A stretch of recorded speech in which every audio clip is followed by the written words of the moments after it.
अस्सलामु अलैकुम वरहमतुल्लाहि वबरकातुहू। उम्मीद है आप सब बिल्कुल खैरियत से होंगे। आज एक और नई वीडियो के साथ हम हाज़िर हैं। आज का जो टॉपिक है वो टॉपिक ये है कि हम अपने ताल्लुकात को, अपने रिश्तों को, अपने कनेक्शंस को कैसे अच्छा कर सकते हैं। आज आपको हर 2-3 बंदों के दरमियान ताल्लुकात की ख़राबी, रिश्तों की ख़राबी, रिश्तों की दूरी, ज़हनी हम आहंगी की दूरी या ज़हनी हम आहंगी का ना होना, ये सब कुछ नज़र आएगा। इन तमाम चीज़ों से कैसे बचें, अपने रिश्तों को, अपने राबतों को, अपने आपसी ताल्लुकात को कैसे बेहतर करें, कैसे एक ऐसा इंसान बने जिसको लोग पसंद करते हैं। ठीक है, आज जो सबसे बड़ा मसला, अगर आप माशरे में निकलते हैं, देखते हैं, सोचते हैं, जो सबसे बड़ा मसला आप लोगों को नज़र आता है वो नज़र ये आता है कि हर बंदा अपनी सोच में और अपनी बातों में अपनी ज़ात से शुरू होता है और अपनी ही ज़ात पर आकर एंड होता है।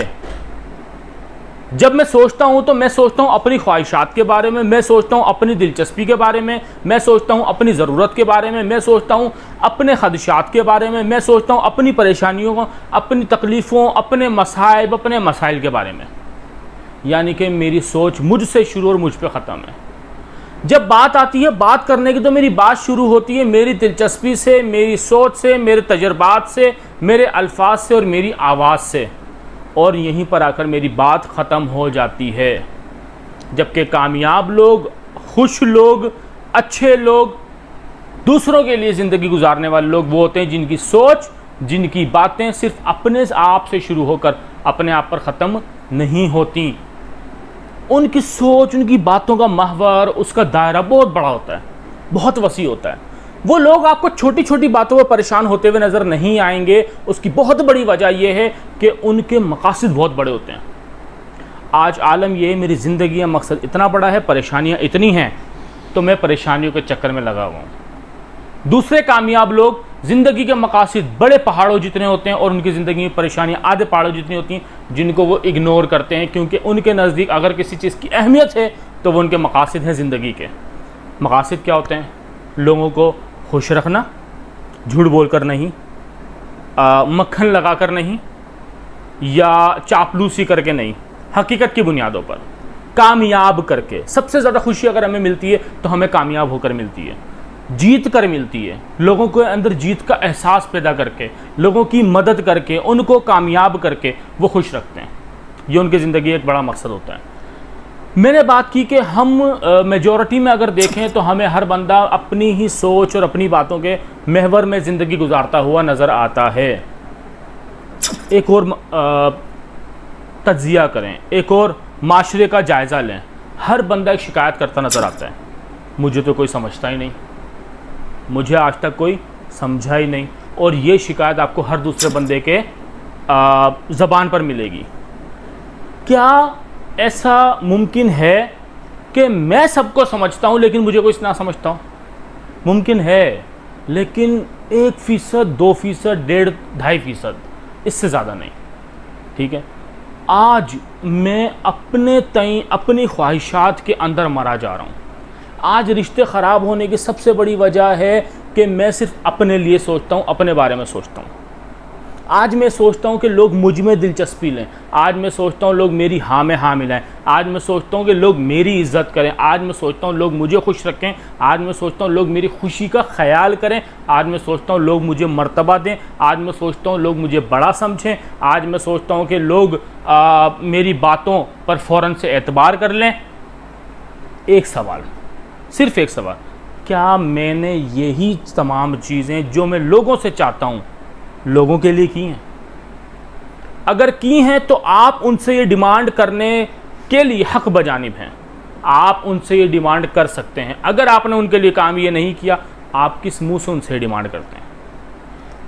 ज़िंदगी का असूल है, थोड़ा सा उल्टा है लेकिन एक बेहतरीन सा असूल है। आपको पहले इन्वेस्ट करना पड़ता है, प्रॉफिट उसके बाद आना शुरू होता है। आप चाहते हो लोग आपको खुशियाँ दें, आपकी खुशी का ख्याल रखें, आप लोगों की खुशी का ख्याल रखना शुरू कर दें। आप चाहते हैं लोग आपको इज्जत दें, आप लोगों को इज्जत देना शुरू कर दें। आप चाहते हो लोग आपको मर्तबा दें, आप लोगों को मर्तबा देना शुरू कर दें। आप चाहते हो लोग आपके लिए अपनी ज़िंदगी गुजारें, आप अपनी ज़िंदगी को लोगों के लिए वक्फ कर दें। एक बड़े फ़ायदे की चीज़ इसमें बताता हूँ। पहले आप इन्वेस्ट करो, प्रॉफिट आना शुरू होता है। लेकिन एक बात हमेशा याद रखें, प्रॉफिट इंटरेस्ट से कहीं ज़्यादा गुना आना शुरू होता है, कहीं ज़्यादा गुना। आप इतनी इज्जत देंगे, लोग आपको इतनी इज्जत देंगे। आप इतना मर्तबा देंगे, लोग आपको इतना मर्तबा देंगे। और इतना मर्तबा हर एक बंदा आपको देगा, ये याद रखिएगा। आप 100 बंदों को मर्तबा दें, थोड़ा थोड़ा, 100 लोग आपको इतना इतना मर्तबा देंगे, आपको शहजादा, आपको बादशाह बना देंगे। एक बड़ा मशहूर जुमला और बड़ा शानदार जुमला है, अगर आपको ये यकीन हो कि 1000 लोग मेरे साथ हैं, आप पूरी जंग जीत सकते हो। लेकिन अगर 1000 लोगों को ये यकीन है कि आप उनके साथ हो, आप पूरी दुनिया जीत सकते हो। लोगों को एहसास दिलाएं आप उनके साथ खड़े हैं, लोगों को एहसास दिलाएं आप उनके लिए खड़े हैं, लोगों को एहसास दिलाएं कि मैं उनका ही हूँ। ये एहसास पैदा करें उनके अंदर। उस एहसास को पैदा करने के लिए सबसे पहला काम, आपको उनके हम एहसास होना पड़ेगा। हम एहसास होते हैं या हम क्या होते हैं, एक मैं मिसाल देता हूँ, उससे समझ में आ जाएगी। आज जब मैं किसी महफिल में बैठकर बात करता हूँ या लोगों को महफिल में बैठकर बात करता हुआ देखता हूँ, तो उनके बात करने का तरीका कुछ इस तरीके का होता है। अगर वो किसी का एक्सीडेंट देखकर आता है और वो बयान करता है, मैंने इतना बड़ा एक्सीडेंट देखा कि उसमें तो बस वो बंदा मरते मरते बच गया था, सुनने वाला ये नहीं कहेगा कि ओहो वाकई तुम्हें ख़तरनाक या भयानक एक्सीडेंट देखकर आया। यानी कि जो एहसास, जो सोच, जो जज्बात सामने वाला बंदा पेश करना चाह रहा है, हम उसको तस्लीम नहीं करते, उसको एक्सेप्ट नहीं करते, उसको उससे वसूल नहीं करते, बल्कि हम उससे बड़ा बनने के लिए, उससे अपने आप को ज़रा ऊंचा दिखाने के लिए, उससे बड़ा कोई तजर्बा बनाकर उसके सामने पेश करते हैं। एक्सीडेंट, तुमने कुछ एक्सीडेंट नहीं देखा होगा जो मैंने देखा था, बंदा तो मर के वापस आया। या किसी एक्सीडेंट का हमने ऐसा तस्करा करना है जिसमें बंदा वाकई ही मर गया हो। दूसरी साइड पे कोई शॉपिंग करके आता, कहता मैंने ये पैंट, मैंने सूट, मैंने कपड़ा, मैंने गेंद, मैंने बल्ला, मैंने कोई भी चीज़ ली है और इतने की लिए, मार्केट ऐसी थी। तुमने कुछ भी नहीं ली जो मैंने ख़रीदारी की थी, जिस मार्केट को मैंने देखा था। यानी कि हम ऑटोबायोग्राफिकल लिसनर, इसको कहते हैं ऑटोबायोग्राफिकल लिसनर। हम इस टाइप के लिसनर हैं। हम जब भी कोई चीज़ सुनते हैं तो अपनी ऑटोबायोग्राफी देना स्टार्ट कर देते हैं कि तुमने तो कुछ भी नहीं किया जो मैंने किया था, तुम्हारा मोबाइल कुछ भी नहीं जो मेरा है। इसकी वजह सिर्फ एक होती है, हम सामने वाले की नज़र में अपने आप को बड़ा और ऊंचा तस्वुर करवाना चाहते हैं, जबकि इस तरीके के ज़रिए हम उसकी नज़र में ऊंचा और बड़ा बनने के बजाय मज़ीद छोटा और नीचा बनते चले जाते हैं और उससे मज़ीद दूर होते चले जाते हैं। हम इस तरह की बातें करते क्यों हैं? हम इस तरह की बातें करके सामने वाले को कन्वेंस करना चाह रहे होते हैं कि भाई आप कन्वेंस हो जाओ, मैं कोई चीज़ हूँ, मेरे पास कुछ तजुर्बात हैं, मैं कोई बड़ा बंदा हूँ, मैं कोई बड़ा इंसान हूँ, मैंने दुनिया देखी है, मैंने कुछ मेरे पास जो सोचें, तजुर्बात हैं वो कहीं आम नहीं मिलते। हम उसको कन्वेंस कर रहे होते हैं। हम किसी को भी कन्वेंस क्यों करते हैं? सिर्फ एक वजह से, क्योंकि हमसे वो कन्वेंस नहीं हो पा रहा होता है। दुनिया में बेवकूफ़ाना अमल बहुत सारे हैं, जिनमें से एक ये है कि आप किसी को कन्वेंस करो, ठीक है, आप उसको कनेक्ट कर लो, कन्वेंस वो खुद ब खुद हो जाएगा। 1 मिनट के लिए ज़रा सोचें, गौर करें, अपने माजी में जाएं, हाल को सोचें, मुस्तकबिल को सोचें, उस बंदे को सोचें जिसके साथ आप सबसे ज़्यादा कनेक्ट हैं, जिसका ताल्लुक आपके साथ सबसे ज़्यादा मजबूत और मरबूत है।